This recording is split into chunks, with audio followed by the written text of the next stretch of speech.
We're going to be speaking this morning from Luke, the 19th chapter, 1 through 10. I'm going to read that first and then come back. There are several points. Usually I like to just have one major point, but there's two or three major points in this morning, and several other points. So you'll have to pick up on those as we go here. Well, he's coming up here to preach, I guess.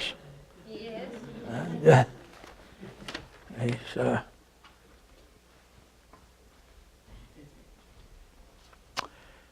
19th chapter, St. Luke, first verse down through 10. And Jesus entered and passed through Jericho. And behold, there was a man named Zacchaeus. Now, some call it Zacchaeus, some Zacchaeus. Kind of like the Philistines or the Philistines. Kind of like the Caribbeans or the Caribbeans. Rodeo or rodeo. Well, this is my the way I was taught. Zacchaeus, which was the chief among the publicans, not the Republicans, folks. The publicans. This is not Boehner here. And he was rich. And he sought to see Jesus, who he was. Tells us several things about him, doesn't it? And he could not for the press, because he was little of stature. We used to call Zacchaeus the wee little man, when we sang the little songs. And he ran before and climbed up into a sycamore tree to see. What was he looking for? Him, Jesus. For he was to pass that way. And when Jesus came to the place, he looked up and saw him and said unto him, Zacchaeus, make haste and come down, for today I must abide at thy house. And he made haste and came down and received him joyfully. There was a gladness about being invited to his own house. And when they saw it, they all murmured, saying that he was going to be guest with a man that is a sinner, an outcast from society. And Zacchaeus stood and said unto the Lord, Behold, Lord, the half of my goods I give to the poor. And if I have taken anything from any man by false accusation, I restore him fourfold. Restitution is important, folks. And Jesus said unto him, This day is salvation come to this house, for as much as he also is a son of Abraham. Jesus, being the seed of Abraham, and our faith in him brings us to salvation, doesn't it? For the Son of Man is come to seek and to save that which was lost. Aren't you glad that he came to seek and save that which is lost? That's going to be one of the major themes here. But I want us to go back. The Bible tells us Jesus is entering and then passing through Jericho. Where is he going? He's going to Jerusalem for the last time. He's on his journey to the cross. He knows what is lying ahead of him. And on the way, instead of fretting over it or becoming bitter, Jesus is still healing and saving. He just healed a blind man prior to this.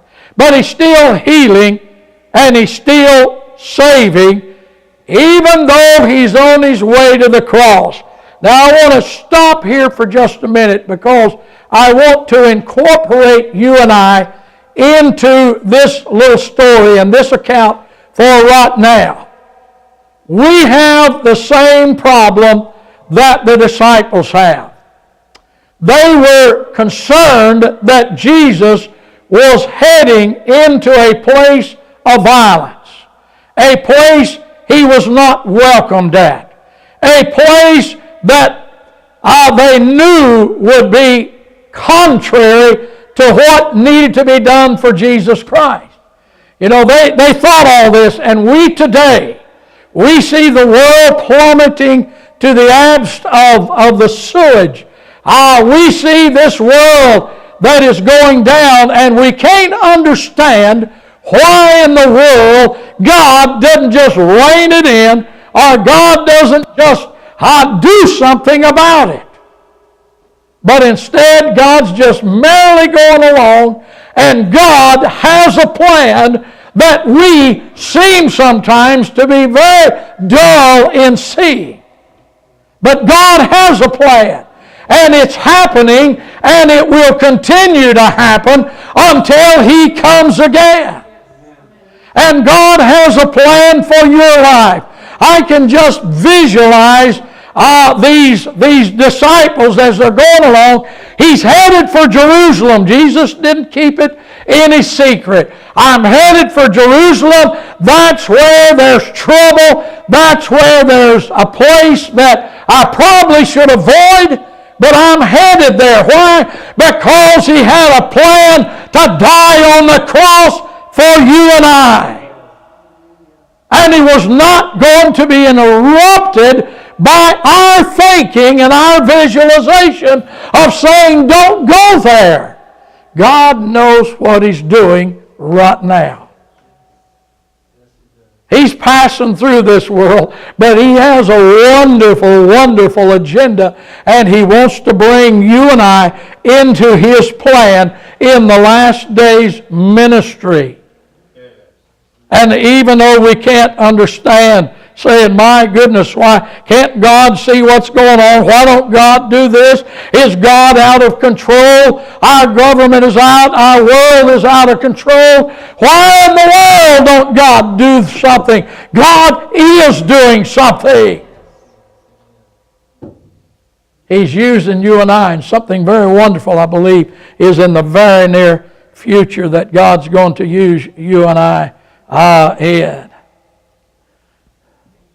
You know, we have this plan. Now, we imagine if I was in charge, here's what I would do. Well, you're not God, and I'm not God. God's doing exactly what needs to be done. He's allowing exactly what He wants to allow.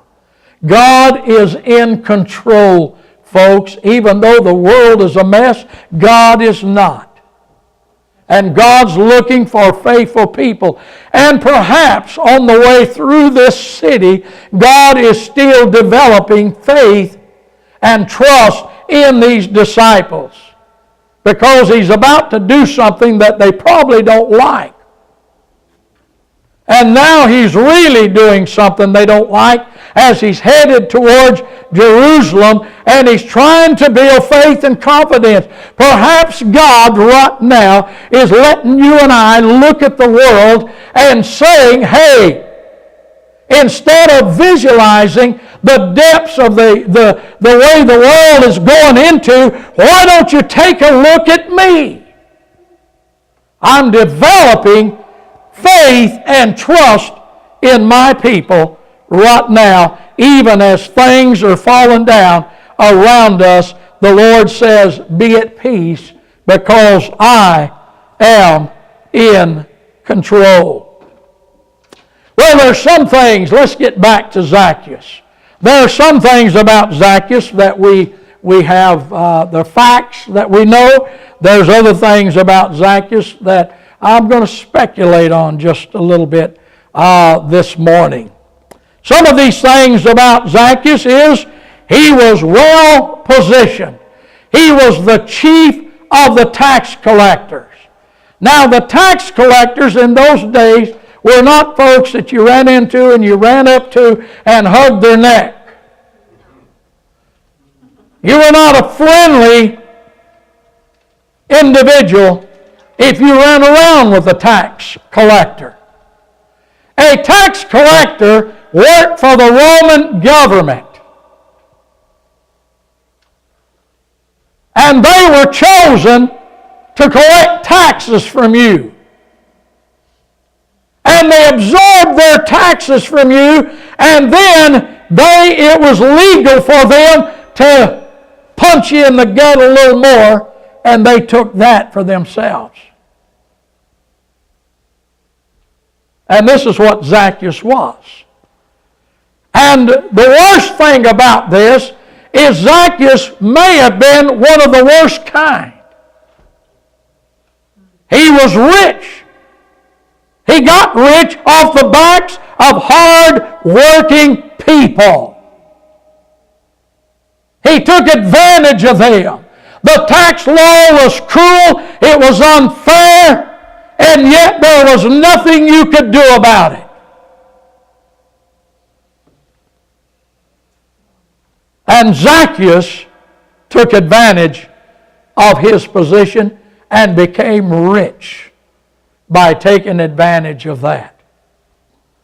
Now perhaps this had built up for years. You see, a little person sometimes has an inferiority complex. He didn't exactly make the basketball team, nor the football team. In fact, he probably wasn't even looked at. When they chose to play their games, he was the last little man chosen. He was rejected probably a whole lot more than he was accepted. And so he began to build animosity, began to build bitterness towards others. And I wouldn't want to be your size, Brother Allen, and walk into the office of Zacchaeus, because he would probably look up and say, oh yeah, this man's going down. I got a tall one today. I got a big one today. I'm going to levy some tax, unfair tax on him, and I'm going to take advantage of him because that animosity. He had heard the little jokes. He had heard the other things said about him. And he had built up this animosity. When I pictured him, I closed my eyes and pictured him, and you know who I saw? Danny DeVito. Absolutely. Boy, you did too, didn't you? Taking advantage. How many's ever watched Taxi? Did you ever watch Taxi? It wasn't no sin to watch Taxi. Yeah, we've watched Taxi here. Come on now. This little man was always, whipping on everybody out there because he was in charge. Well, that's the way that Zacchaeus had become. His whole life was now built upon taking advantage of those who had, in his mind anyway, had looked down upon him. And so now opportunity is presenting itself. We know that he was a little man. We also know something very important about Zacchaeus. That he needed something he didn't have. And he was willing to go look for it. He wasn't willing to stay home and try to find it. He wanted to go find it. So he went looking for Jesus. You know, people sometimes do the weirdest things when their lives are empty and meaningless. This little man heard Jesus was coming to town, but he was bumped around and he couldn't see through the crowds. Jesus still draws a crowd today, folks. You saw it at the mall, didn't you? If God, when God gets ready, when God and the power falls like it did on the day of Pentecost, I'm going to tell you what, God will bring the needy people forward. Something's getting ready to happen. Crowds lined up.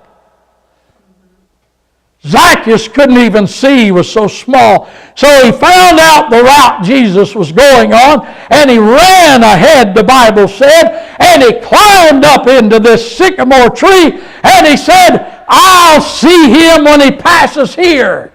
There's something about this man called Jesus I've heard about, and it excites my very soul, and I'm willing to throw down my dignity and climb a sycamore tree in order to see what he's about. You know, our empty lives sometimes causes us to do weird things.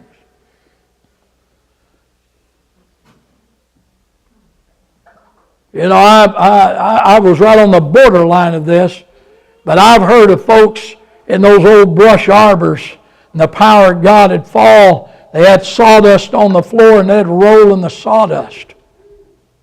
Power of God fall and upon them, and they act like drunk folks. The power of God would fall, and folks done something that their neighbors didn't think they'd ever do. They come asking for forgiveness and restitution. When folks got a hold of something, they done weird things. But if that's what it takes, do it, folks. You see, this man, Zacchaeus, he had fought and clawed, compromised, crooked folks.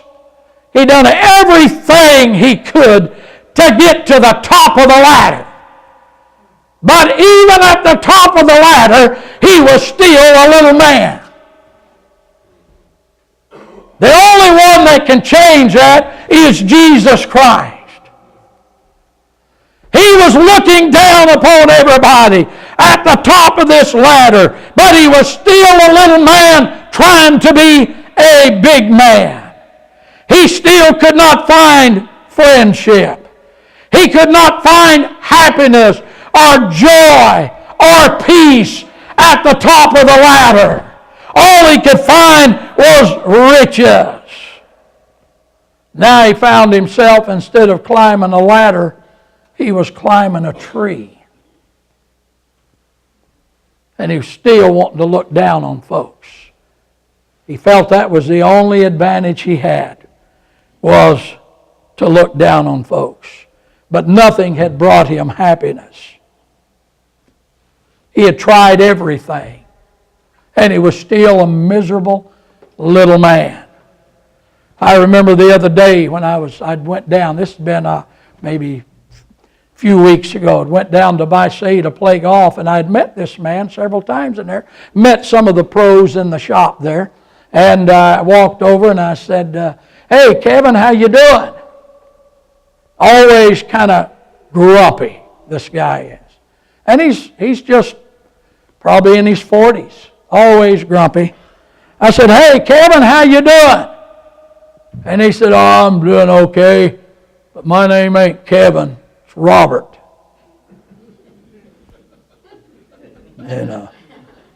Thought I had that one, I said, oh, yeah. But he said, that's all right. He said, that's all right to call me Kevin, because I like Kevin. He said, I don't like me, but I like Kevin. I thought he was kidding. So I said, Robert, you don't like yourself? No, I don't. He was serious. I said, I like Kevin. Kevin's a nice guy. And boy, he was grumpy. Seemed like he didn't like anybody or whatever else. So I went in a couple of weeks after that. Here he was. Robert! I remembered it, Dan. Hey, Robert! Yeah! I said, Robert, how's it going today? Well, they're kind of busy in there. Oh, it's going okay. Hey, the sunshine, it's nice. Isn't this a beautiful day? Well, yeah, I guess if you say so. Hey, Robert! And I started complimenting him on, you're always on your job. You're always here, and it's good to see you today. Finally, I seen a little smile come up on him. Just Robert, who didn't like himself. Well, Zacchaeus didn't like himself. Nobody else did, and he didn't either. He didn't have anybody that liked him. But he found someone passing through town that took an interest in him and even liked him, didn't he? So he said, I'm going to go down and I'm going to climb a tree. Now, folks, you can't do anything else. Just go climb a tree. Amen. Nothing else works. Go climb a tree. Maybe you can see better from there, or maybe you can jump out or whatever. But go do something. If you're sitting there in your own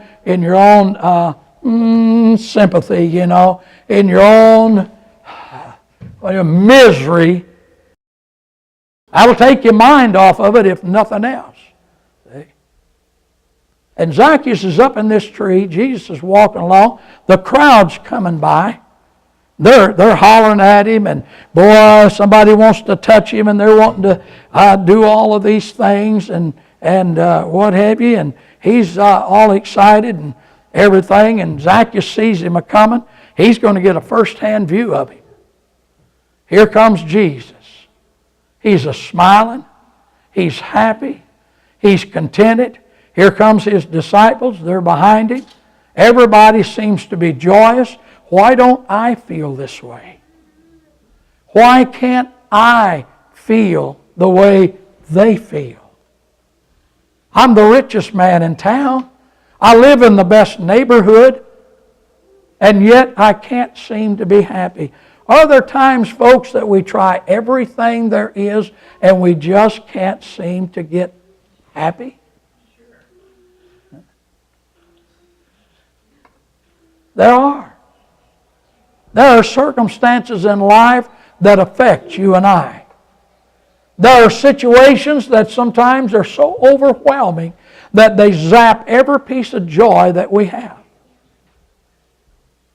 So where do we go? Well, go climb a tree. Maybe you'll see Jesus. Find where Jesus is passing by and go look for him. Jesus is fun to be around. Jesus is exciting to be around. Folks love to be around Jesus. They didn't like to be around Zacchaeus. And if you're having trouble with yourself, maybe you need to talk to yourself. Hey, self, I'm having problems with you. I'm not happy. It's nobody else's fault. It's really mine. I blame it on other folks, but it's really me. I'm not happy. I'm not having fun anymore. I'm not having the joy that I need anymore. I don't have the peace that I really need. Hey, self, what are you going to do about it? Well, go climb a tree and look for Jesus. Well, Zacchaeus did just that. He realized he was empty. Even though his bank account was full, his soul was empty. It had no purpose. It had no peace. Had no friends. Had no hope. But Jesus was going to come and be a true friend. And he wants to do that for you and I also. A survey, a lot of people think that being rich is that's the ultimate thing. That's the top of the ladder. That's where it's all at. just being wealthy. Well, there was a national survey taken, and there were several answers here, but I'm going to only give 4 of these. It said, what would you exchange for $10 million? What would you do for $10 million? And they were questioned on, would you do this? For $10 million. That's a lot of money, folks. 25%, they were asked a question, would you abandon your family entirely? 25% said yes. For $10 million, I would abandon my family absolutely.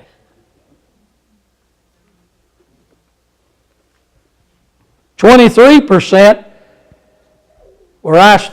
they were asked the question, would you adopt out your children?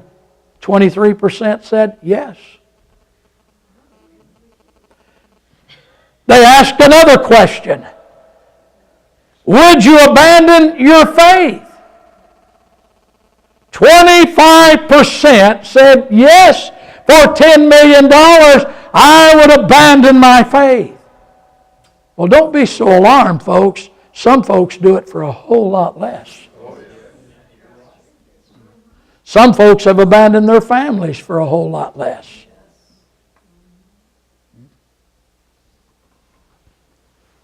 They were asked, would you become a prostitute for a week? 23% said yes.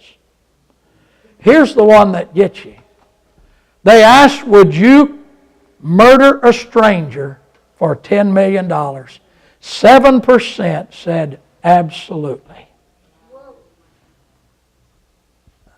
That's where we've come to. Now, maybe this was the way it was during the time of Christ. I don't know. But man values the almighty dollar. So you have to be careful. Now, I look on the positive side, and 75% said they would not.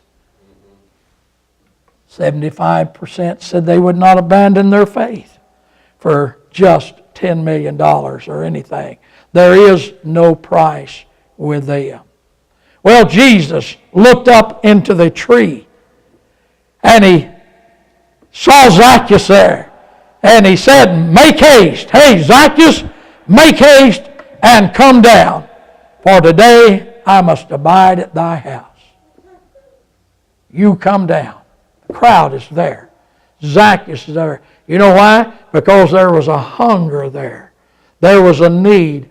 Jesus knew it. In the midst of the crowd, Jesus knew it. In the midst of our everyday living, Christ knows whether we have a craving for Him or not. And Zacchaeus was craving something more than what he had. For today I must abide at thy house. I'm going to go home with you. Say, well, that wasn't mannerable. Jesus is knocking at our door, and He tells us, I want to go home with you. I want to abide with you. I don't want to just visit you. I want to come and be at your place. And then He brings us into His place. And He made haste and came down and received him joyfully. Can you imagine this little Danny DeVito guy? Running down off of that tree, jumping out of that tree, and he's joyfully. He's just saying, wow, this is the happiest day of my life. I'm so excited. I've been invited by Jesus Christ to come. He's coming home with me. Lord, come on. I don't want to impress you with anything I've got. I am so impressed with who you are. You're coming home today. You're going to sit down at my table. You're going to be with me. He was so excited. I could just see him shouting and hollering, running down the road. Jesus is coming home with me. Jesus came and changed his life. His life would never be the same again. But the people in the meantime said, wow, here he is consorting with the wrong crowd again. Here he is, this hated tax collector, this hated man of the community, the most despised, unpopular person of the community. He wasn't just a tax collector, he was over the tax collectors. He was chief of them. And he's gone home with him, and now they started trashing Jesus. You ever see people do that? They're trashing Christ because Christ is not doing what he ought to do for them.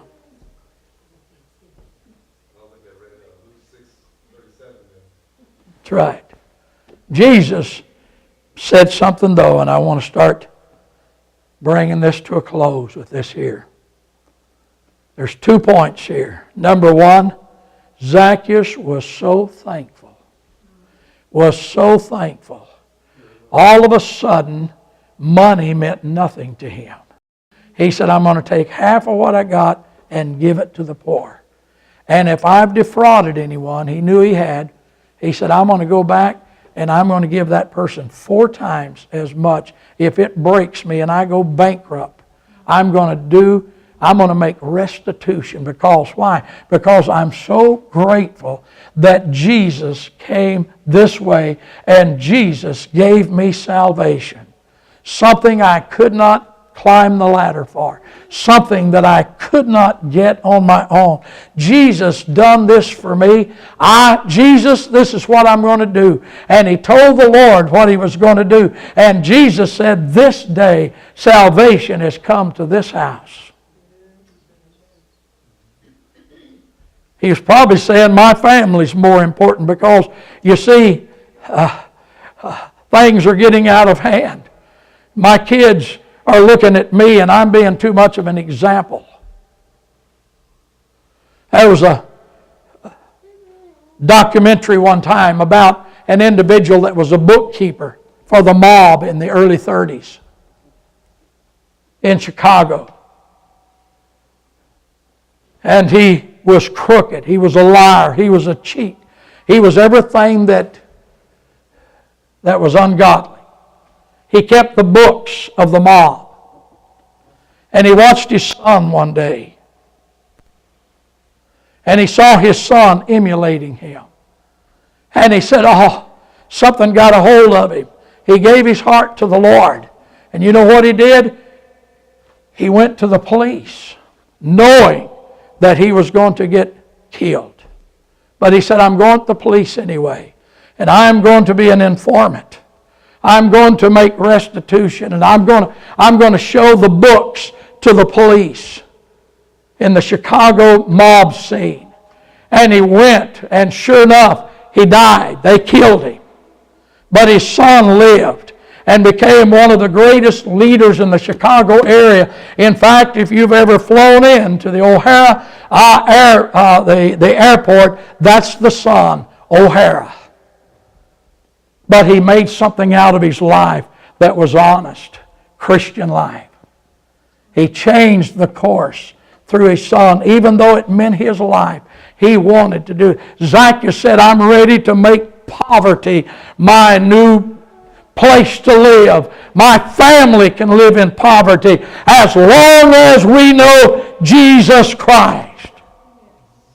He turned over a new leaf. You think anybody in town noticed it? Yes. Then Jesus said unto these that murmured and complained, because he saved a crook. Jesus said unto him, this day is salvation come to this house. The 10th verse. For the Son of God, he now lays out his plan and purpose.